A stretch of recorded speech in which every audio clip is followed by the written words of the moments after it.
magbiblink tapos mahihinto yan. Okay siya.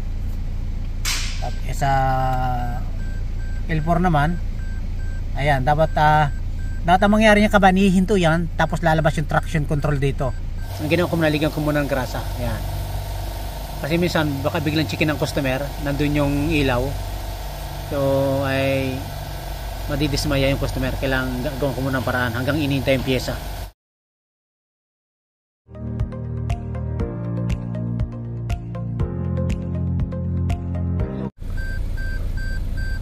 So mga kabayan, ito ay Toyota Hilux 2017.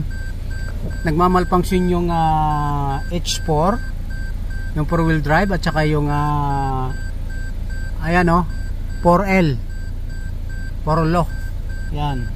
Kumbaga dito ay L4.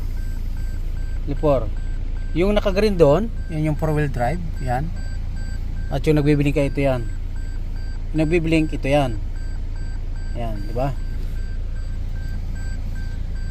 Ayan, yung green, yung 4-wheel drive, at yung nagbiblink ay 4L. Kumbaga L4. Ayan o. Ito yung green, ito yung nagbiblink naman. Ilagay natin sa... So, nagmamalfunction siya eh. Ngayon, okay na oh.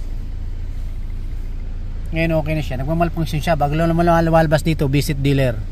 So, kabayan, may nagawa na din tayong ganitong issue. So, kung natatandaan yung Hilux din dati na naayos natin. So, bubuksan natin actuator doon sa ilalim.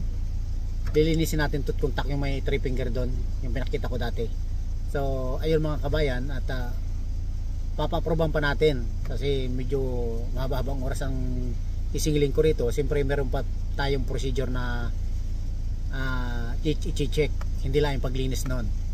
So, hindi natin kondon yung dahilan talaga kung sa wirings ba o doon sa system nung nung 4-wheel drive.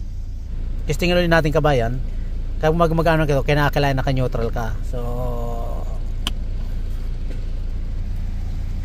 yan. Okay naman siya ngayon. Dapat yan mag-i-steady muna. Ayan. Kapag nilipat natin dito, dapat yan ay iilaw tapos magbiblink tapos mahihinto yan. Okay siya. Sa L4 naman, ayan, dapat ang mangyari niya kabayan, hihinto yan tapos lalabas yung traction control dito. So ang nangyayari kabayan, minsan lumalabas, minsan humihinto, ibig sabihin nagmamalfunction siya. So yung traction control hindi lumabas, dapat lalabas yan kapag huminto. Kaso hindi nga siya humihinto, pero pag minsan napapahinto ko. So kailangan anuhin, kasi itong mga sakyan dito ay magaling minings, naglulong drive sila, nababasa, mga alikabok, mahilig ang mga puti, mga OC na sa mga long drive. So ayong kabayan, kaya chichikin ulit natin yon, actuator ng motor sa ilalim. Papaproban lang muna natin, tigil kabayan yan. So ayan, pipihitin ulit natin. So nawala siya. Ayan, nasa 4-wheel drive siya. So sa H2 2-wheel drive, yan dapat mawawala siya. Naka 2-wheel drive lang tayo. So ilagay natin sa 4-wheel. Yan, sa L4 ay talaga nagana talaga siya. So ayun mga kabayan, at i-update ko kayo. So kabayan, ito yung bubuksan natin. Diba kanong nakaraan gumawa din ako ganito. So ito yung bubuksan natin. Yan, nilogan ko na. Tatanggalin to. In-stop muna natin kasi malapit na mag-uwi yan. 10 minutes na lang. So alanganin tayo. Kabayan, ito po yung dinadiagnose natin noong nakarang week.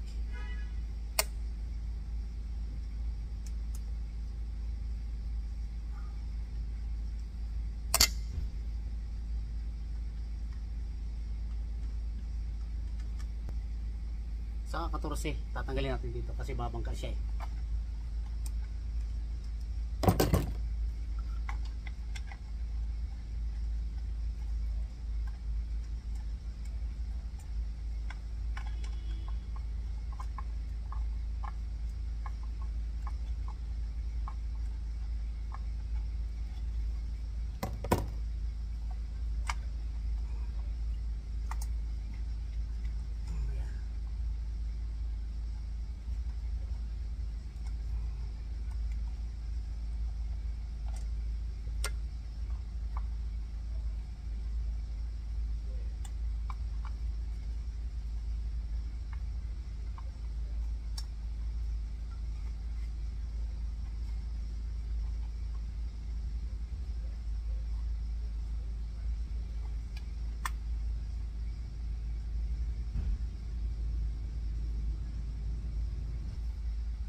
kabayan, ang design nito ay back sa doon sa dati natin nagawa. So kabayan, nakita ko na yung sira nito, kung anong sira ito. Pudpud na yung ano nyo, yan o, basag yung gear nya. So kaya papalitan natin assembly. Yan, kita niyo. Yung mga plastic lang kasi ang gear nito. So titingnan natin kung maano, kasi lalagyan natin ng grasa. Pero ipapakita muna natin sa controller para approve ba niya. Kasi kailangan niya makita to. Okay? Ayan, kabayan, ano, basag oh. Wala na siya oh, di ba? Ito yung pinakanggar niya. Basag na siya, ayan. So mga kabayan, nakausap ko na yung controller namin. So papapalitan namin ito ng assembly. Papakita ko doon sa parts man namin para makita yung ano, part number. So at saka isa pa kabayan, nakita ko to, may mga debris siya oh, basag na plastic. Ayan oh. Hinahanap ko kung saan galing, hindi ko makita. Saka isa pa rito. Yan, bali dalawa. Yan. So hindi ko alam kung saan galing. Hinahanap ko rito kung saan may pigtal, ay hindi ko alam saan ang galing.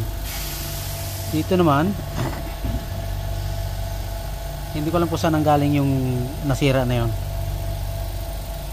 So ito yan. Ang ginawa ko, naligan ko muna ng grasa. Yan.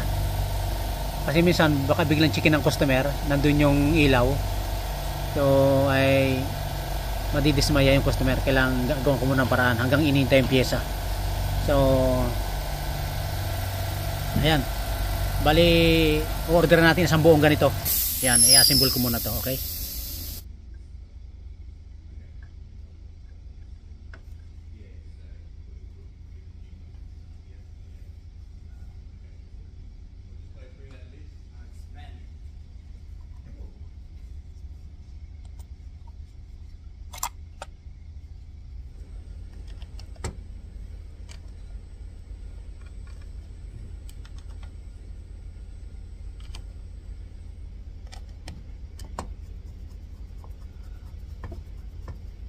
Gear, so nawala ng lubrication, ganon. Kasi ang mga sakyan nito kasi ano eh, pinapambundok nila eh, pinapandagat. Mahilig silang bakasyon sa dagat, naglalaro pag 4x4, naglalaro sila sa dagat. So mahilig silang mag long drive, kaya gamit na gamit ang 4x4 mo rito. Kasi mahilig silang hila ng mga tawag doon, yung camping na parang bahay, ginagawang pang camping.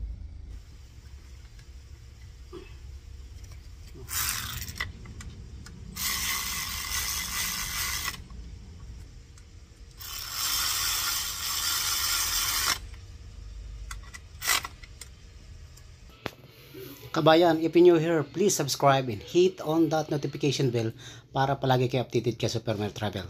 Okay mga kabayan, maraming salamat muli. Shoutout po sa inyo lahat. Super Mer Travels once again, Western Perth, Australia. Bye bye.